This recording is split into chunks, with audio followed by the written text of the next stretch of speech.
Hello and welcome to personal finance bulletin money time. मैं हूं आपके साथ मीनू शर्मा और इस बुलेटिन में मैं आपको बताऊंगी आपकी जेब और जिंदगी पर असर डालने वाली पर्सनल फाइनेंस, बिजनेस और पॉलिसी से जुड़ी तमाम बड़ी खबरें। तो चलिए फटाफट शुरू करते हैं इस बुलेटिन में खबरों का सिलसिला।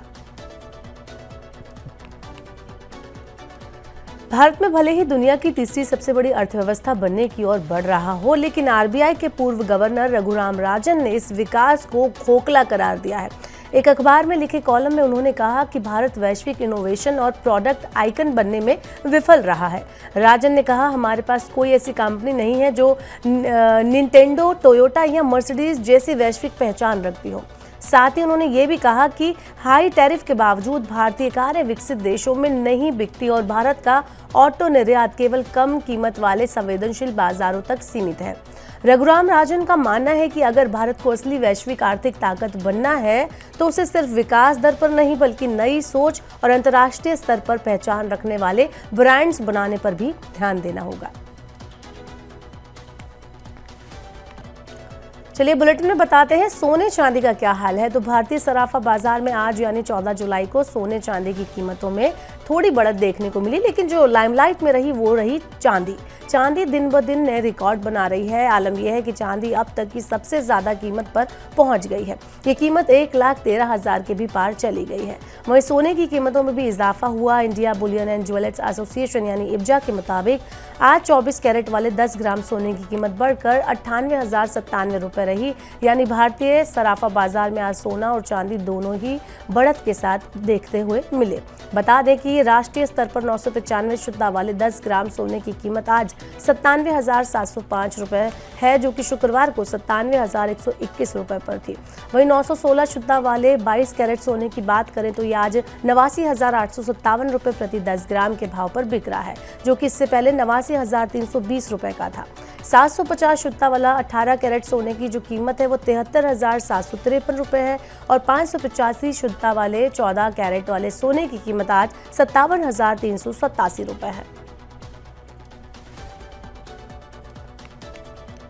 सोने और चांदी की बात बढ़ते हैं शेयर मार्केट की तरफ। देखते हैं शेयर बाजार आज कैसा रहा। तो आईटी शेयरों में लगातार गिरावट और वैश्विक व्यापार शुल्कों को लेकर जारी चिंताओं के कारण भारत के इक्विटी बेंचमार्क सोमवार 14 जुलाई को यानी आज शुरुआती कारोबार में ही टूट गए।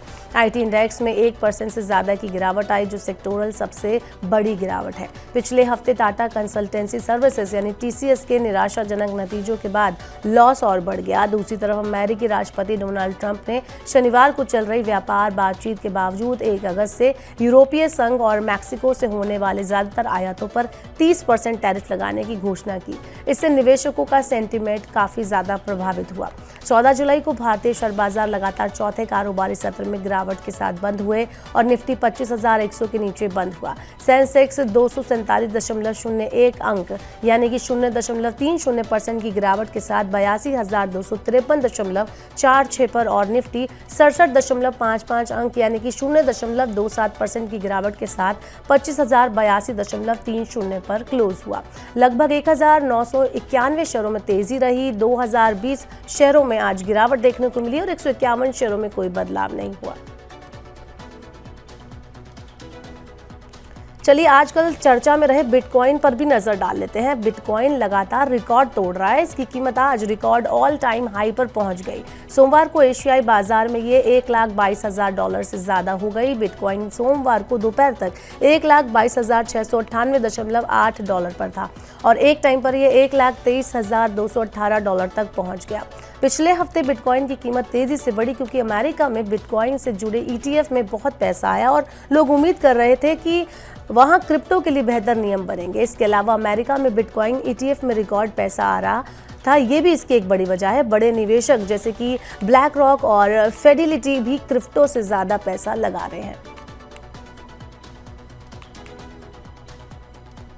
बात करते हैं महंगाई की। तो महंगाई की मार से जूझ रहे लोगों को आखिरकार थोड़ी राहत मिली है। दरअसल भारत की थोक महंगाई यानी WPI जून 2025 में घट गई है। सोमवार को जारी सरकारी आंकड़ों के अनुसार भारत की थोक महंगाई जून में सालाना आधार पर घटकर 0.13% रह गई, जो अक्टूबर 2023 के बाद से दर्ज की गई सबसे कम दर है। मई में ये 14 महीने के निचले स्तर 0.39% पर आ गई थी। अर्थशास्त्रियों के एक सर्वेक्षण में थोक मूल्य सूचकांक यानी कि WPI आधारित महंगाई के जून में मामूली रूप से बढ़कर 0.52% होने का अनुमान लगाया गया था, लेकिन अनुमान से काफी ये कम रही। थोक महंगाई दर में गिरावट की बड़ी वजह खाने पीने की चीजों के दामों में आई कमी रही। जून में खाद्य पदार्थों की कीमतों में सबसे ज्यादा गिरावट देखी गई। सब्जियों की महंगाई 22.65% रही, जो मई में 21.62% से थोड़ी ज्यादा है, लेकिन प्याज की महंगाई 33.49% तक कम हो गई, जो मई में 14.41% थी। ओला इलेक्ट्रिक मोबिलिटी लिमिटेड की मुश्किलें कम होने का नाम नहीं ले रही हैं। एक खबर के मुताबिक महाराष्ट्र में कंपनी के लगभग 90% शोरूम बंद होने वाले हैं। राज्य में ओला के 460 शोरूम है, लेकिन इनमें से ज्यादातर के पास गाड़ियों को रखने का जरूरी परमिट, जिसे ट्रेड सर्टिफिकेट कहते हैं, वो है ही नहीं। इसी को देखते हुए सरकार ने अपना डंडा चलाया है।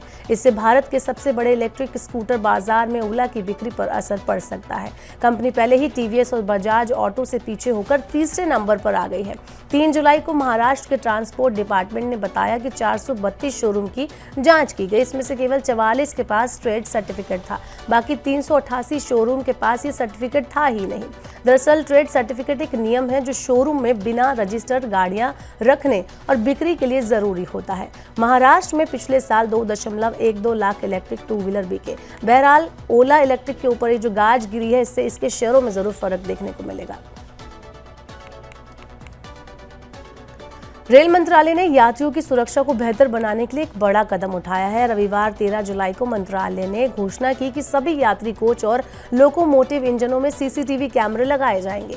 रेल मंत्री अश्विनी वैष्णव ने इस योजना को मंजूरी दी, जिसके तहत देश भर के 74,000 पैसेंजर कोच और 15,000 लोकोमोटिव इंजनों में कैमरे लगेंगे। रेलवे ने बताया कि इस फैसले के पीछे मुख्य वजह सुरक्षा बढ़ाना और ट्रेन में होने वाली घटनाओं पर नियंत्रण पाना है। दरअसल नॉर्दर्न रेलवे के कोच और इंजन में पहले इसका सफल परीक्षण किया गया था। यात्रियों और अधिकारियों से मिले सकारात्मक फीडबैक के बाद अब इसे देश भर में लागू करने का निर्णय लिया गया है। जानी मानी स्टॉक ब्रोकिंग फर्म ग्रो अब प्रोफेशनल और एक्सपीरियंस ट्रेडर्स के लिए एक नया खास तौर पर डिजाइन किया गया ट्रेडिंग टर्मिनल लॉन्च करने की तैयारी कर रही है। इस नए टर्मिनल का नाम 915 होगा और इसे भारत का पहला पूरी तरह से कस्टम बिल्ट ट्रेडिंग प्लेटफॉर्म बताया जा रहा है। PTI की खबर के मुताबिक 915 को विशेष रूप से उन ट्रेडर्स के लिए तैयार किया जा रहा है जो हाई वॉल्यूम ट्रेडिंग करते हैं और जिन्हें ट्रेडिंग के लिए तेज, एडवांस और मॉडर्न टूल्स की जरूरत होती है। ये टर्मिनल ग्रो की मौजूदा ऐप के बाहर अलग से काम करेगा और इसे पूरी तरह यूजर की जरूरतों के अनुसार कस्टमाइज किया जा सकेगा। चलिए बढ़ते हैं आगे और बताते हैं आपको टेक सेक्टर में क्या कुछ खास है। तो लग्जरी कार निर्माता कंपनी मर्सिडीज बेंज इंडिया सितंबर महीने से अपने वाहनों की कीमतों में 1 से 1.5% तक की बढ़ोतरी करने की योजना बना रही है। कंपनी के मैनेजिंग डायरेक्टर और CEO संतोष अय्यर ने एक रिपोर्ट में बताया कि ये निर्णय यूरो के मुकाबले रुपए की कमजोरी के चलते लिया गया है। साल 2025 में ये तीसरी बार होगा जब कंपनी अपने वाहनों की कीमतें बढ़ाएगी। इससे पहले जनवरी और जुलाई में भी कीमतों में बढ़ोतरी हो चुकी है। अय्यर के अनुसार बीते एक महीने से यूरो की तुलना में भारतीय रुपया करीब 100 के स्तर पर बना हुआ है, जिससे आयात लागत में बढ़ोतरी हुई। क्योंकि मर्सिडीज बेंज इंडिया अपने वाहनों के कई पार्ट्स यूरोप से आयात करती है, इसलिए करेंसी एक्सचेंज रेट का सीधा असर कंपनी की लागत पर पड़ता है। इसी वजह से सितंबर से कीमतों में 1 से 1.5% की बढ़ोतरी की जाएगी। बुलेटिन के आखिर में बताते हैं आपको कि टेक सेक्टर में क्या कुछ नया है। तो वीवो ने भारत में अपने 2 नए स्मार्टफोन लॉन्च किए हैं। इसमें वीवो X200 FE और वीवो X Fold 5 शामिल है। वीवो X200 FE एक छोटा फोन है जिसे बड़ी बैटरी और शानदार कैमरे के साथ लॉन्च किया गया है। वहीं X Fold 5 एक फोल्डेबल फोन है। ये सैमसंग गैलेक्सी Z Fold 7 को टक्कर दे सकता है। दोनों फोन पतले और हल्के हैं। इसमें टॉप लेवल फीचर्स दिए गए हैं। इसमें ZEI's कैमरे और ढेर सारी AI फीचर्स के साथ इसे लेस किया गया है। ये कैमरे से लेकर कॉलिंग तक हर चीज को बेहतर बनाता है। कीमत की बात करें तो वीवो X200 FE की शुरुआती 12 GB रैम और 256 GB स्टोरेज की कीमत 54,999 रुपये है। वहीं 16 GB RAM plus 512 GB storage variant की कीमत है 59,999 रुपये। इसकी बिक्री 23 जुलाई से शुरू होगी। वहीं बात करें वीवो X Fold 5 की कीमत की तो ये 1,49,999 रुपये है। इसमें 16 GB रैम और 512 GB स्टोरेज आपको मिलती है। ये 30 जुलाई से अवेलेबल होगा। प्री ऑर्डर शुरू हो चुके हैं। तो फिलहाल के लिए मनी टाइम में इतना ही। वक्त हो गया आपसे विदा लेने का। अब आपसे होगी कल मुलाकात। पर्सनल फाइनेंस से जुड़ी खबरों को पढ़ने, सुनने, उनसे जुड़े खास कार्यक्रमों को देखने के लिए आप मनी 9 के यूट्यूब चैनल को जरूर सब्सक्राइब कर लें। साथ ही आज का हमारा मनी टाइम आपको कैसा लगा, नीचे कमेंट बॉक्स में अपना फीडबैक हमें देना ना भूलें। फिलहाल के लिए इस बुलेटिन में इतना ही। बने रहिए मनी 9 के साथ। नमस्कार, शुभ रात्रि।